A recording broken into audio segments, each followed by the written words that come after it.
The power supply sizing calculator helps you determine the correct power supply wattage for your multi-device electrical systems. Let's walk through the 3 input fields. First, enter your system's voltage in V. This is your operating voltage, like 12 or 24 volts. Second, input the current per device in A.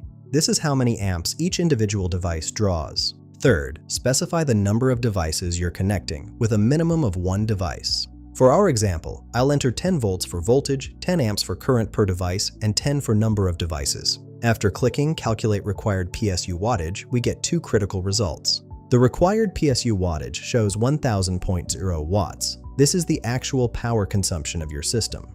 The recommended PSU rating displays 1200. Notice this is higher than the required wattage. This builds in a safety margin, ensuring your power supply isn't running at maximum capacity, which improves reliability and longevity.